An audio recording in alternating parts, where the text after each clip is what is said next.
Hi guys, we're looking at our second of our sheep production videos. We're looking at the two types of sheep production in Ireland. We're looking at lowland production and mountain and hill production. So in the previous video we looked at the breeds associated with lowland sheep production and then mountain and hill production. So you need to be able to differentiate between the different breeds and obviously know an Irish breed, which was the Galway was the example we looked at. Now, if we look here, you can see the lowland even lamb production, sheep production. Okay, it's intensive. That means it's more productive. Farmers are going to be busier. There's more labour with it, but again, there's more profit. So that's why we say it's more productive. Again, a managed rotational grazing system. If you look at the types of grazing from that recording on grassland, you can see it could be paddock grazing, it could be block grazing, but again, they're moved pretty regularly, and it's kind of high quality grass with low botanical composition, so less weeds is what we're looking at there. Again, it's indoor, so the lambs are the ewes are lambing indoor, so there's less chance of mortality, and more multiple births. They're more prolific. The breeds used are more prolific. So again, that prolificity word coming up again. Again, there's more lambs, and that will lead to more production. And the breeds then we looked at as well in the last recording: Galway, Texel, Belclare, Suffolk, Charley, and Blueface Leicester was another one that we mentioned there. Now the mountain and hill is obviously it's extensive. That means it's not as busy, lower production then as a result of that. Rough grazing land, so mountain and hill, that's where it gets its name. So it's not going to be as good a quality. It's just going to be, the grass isn't going to be as palatable, digestible, or productive, and that's where it gets named mountain and hill grazing. So it's going to be rough grazing, we say. There's higher ewe and lamb mortality because they're outdoor. There's not the supervision of the farmer as much, so they have to be able to fend for themselves to a certain extent. Not as many lambs, so more singles, so we say it's a lower prolificity than the lowland lamb production. Again, the breeds, Blackface Mountain, Wicklow Cheviot, and Scottish Blackface were the ones we looked at. Now, what's really important for farmers is when they're replacing or they're culling ewes, they select, basically they're selecting new ewes to come into the flock. And these are some of the things you look at. All of these things are important. And there's a bit of overlap in content here, because if you're selecting a replacement heifer on a dairy farm, you're going to be looking at some of these things as well, as to decide which are going to enter your flock or your herd in the dairy herd. So things like age, the udder. So again, you're going to be looking for lumps. I suppose you're going to be looking for the teeth, the quality of that as well, because you don't want like mastitis infections, different lumps, redness around it would show infection as well. The teeth as well is something that's important. So faulty incisors, they might be able to graze grass as well, and there's going to be problems with that. The size of the udders, we're looking at lambing difficulties. If they're bad mothering skills, like if they came from a ewe that didn't have the greatest mothering skills, might have rejected some of the lambs, you wouldn't be picking or breeding from them. Barn ewes, so if they're not getting into calf, that's one of the reasons you would cull, and you wouldn't be breeding for them as well. If they have bad feed, bad progeny, that means like the offspring are of poor quality. These are things you want to get rid of, some of the ewes, because you want the best quality in your flock. And they should be replaced with daughters of good mothers. So you'd be looking for good mothers if that's their mothering ability. Some breeds are known for it, like the mountain and hill breeds, but that mightn't always be the case. Then this was again, it came up in 2023, the terminal sire. You're picking a ram that's going to have its offspring are going to be sent to the factory, and they're going to have high kill-out percentages. That means the farmer is going to make lots of money from that. They'll reach their target weights on time as well. That's something that's really important. Conformation, wide shoulders, hind quarters. Again, the conformation is the shape that keeps on coming up as well. So we need to know that. The health, age, and the body condition score is really important. So like it's 4 would be considered quite high, but you need to have it at 4, especially at the start of mating, because the ram is going to lose condition throughout the breeding season as well. Now, looking at the maternal sire. So we said there's a terminal sire. So that means you're having offspring that are going to be sent to the factory.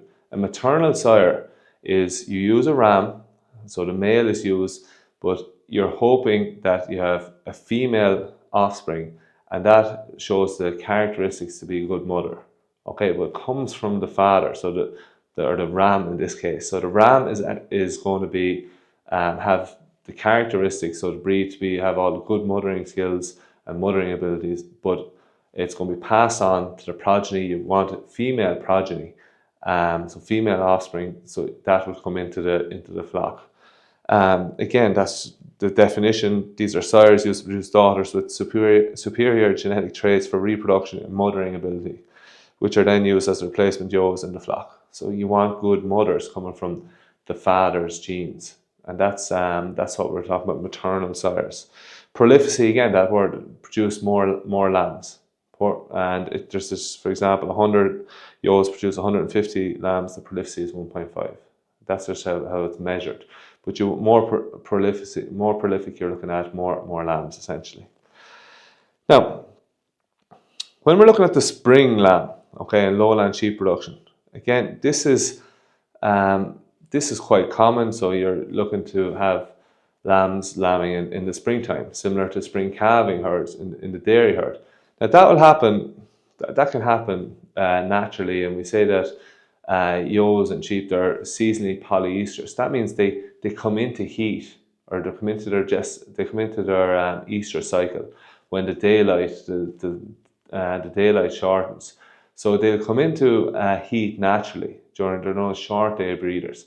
But in order to get lambs ready for the Easter market, which is going to make farmers much more profitable, they need to interact with that and get them into heat sooner. We're going to look at how they do that. Okay, so again, you want them reaching their slaughter weight, which is 42 kilograms. I said earlier with the Suffolk, 44 kilograms would be the desirable weight for slaughtering.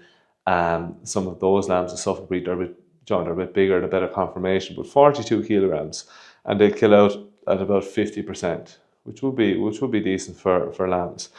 We're going to look at a few different types of breeding strategies. So we talk about crossbred ewes. So you can see there mountain ewes with a lowland ram. Why would you use a mountain ewe? Reason being, they're good mothers, they're hardy. Okay, but there's crossbred, lots of different crossbred breeds. I know we spoke the first time just about the breeds on their own, but if you crossbreed, you'll get the desirable mothering skills from the mountain breeds and the hardiness, and then you're going to get the prolificy and the conformation and the high kill-out percentages for the lowland ram. So that's just, it's done a lot in sheep production. But again, you're just trying to demonstrate hybrid vigor, which is the offspring achieving the best characteristics of both breeds. And we talk about that in our genetics chapter as well.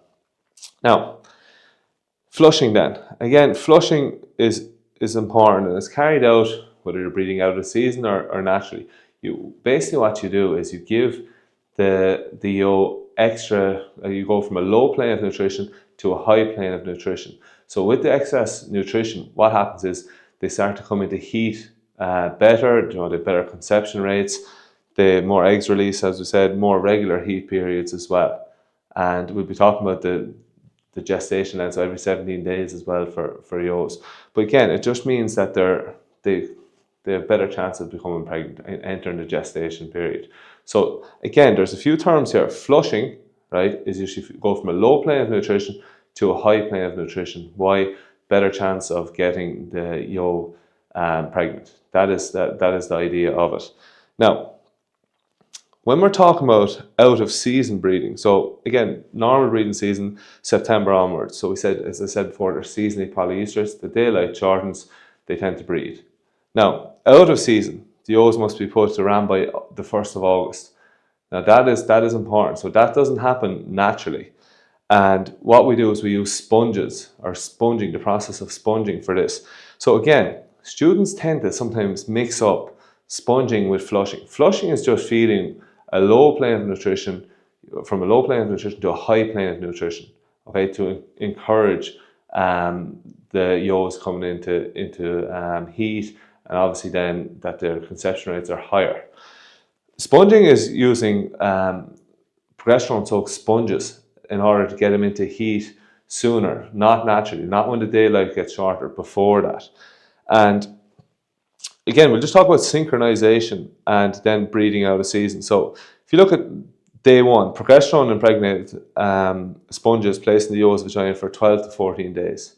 So day 14, they're taken out, and then 2 days after that, so day 16, they come into heat. And again, what allows that as well is the PMSG. You can see there, pregnant serum gonadotropin. Okay, it's a hormone. It's injected on day 14 when the sponges are taken out. And what that does is it just means that all of the yolks come into heat and they're synchronized. So what will happen is you leave the rams with the yolks and they'll be left maybe a ratio of 10 to 1. So that means 10 yolks for every 1 ram.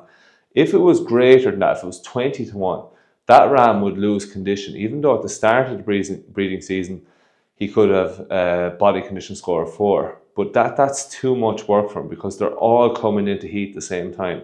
So if you had even 11 to 1, that's too much work. The ram is going to miss some of the yolks coming into heat. But that's just how we breed out of season, and they're synchronizing so that they all come into heat on the same time.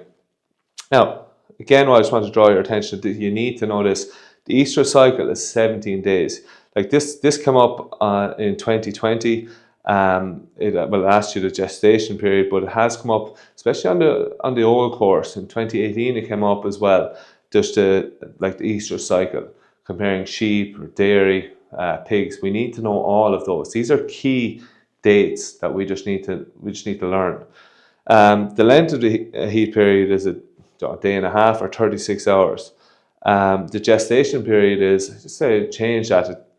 That was asked in 2020 as well, but on the marking scheme it said days 145 to 150.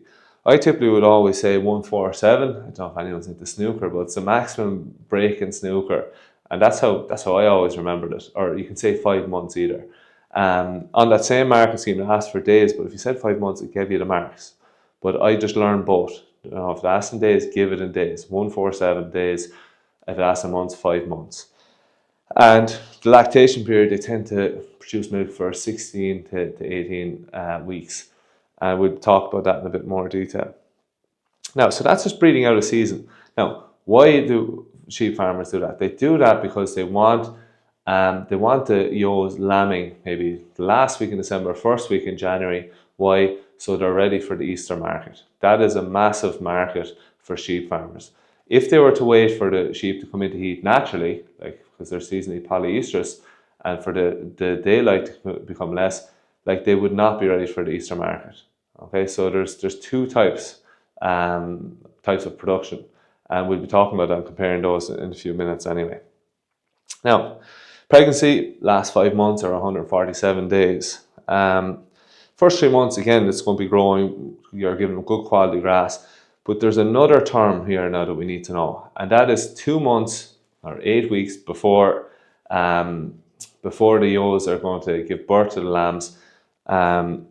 We steam up the ewes, and what that means is we go from a kind of a lower plane of nutrition to a high plane of nutrition, similar to flushing. But remember, flushing is carried out prior to mating. That is important, whereas steaming up is carried out 8 weeks before lambing. And students mix this up a bit, and you can see here, that's why it comes to the next point when we're talking about scanning. Scanning is so important because you need to know if they're twins or triplets, obviously singles, twins or triplets, because when you're steaming them up, you need to separate them all and give them the right amount of feed. Because if you were to feed, we'd say a single, feed a single ration to all of the ewes, what will happen? You get things like deficiency disease, like twin lamb disease, which we'll be talking about later. But that is a big problem as well. So you have to scan them and separate them, the singles, twins, or triplets, just so you know how much to feed them. And then obviously you're able to steam them up and get them ready. Why? Because 70% of the fetal growth, developing lamb, is in the last 8 weeks. So that's why the last 2 months are so important, and steaming up is carried out.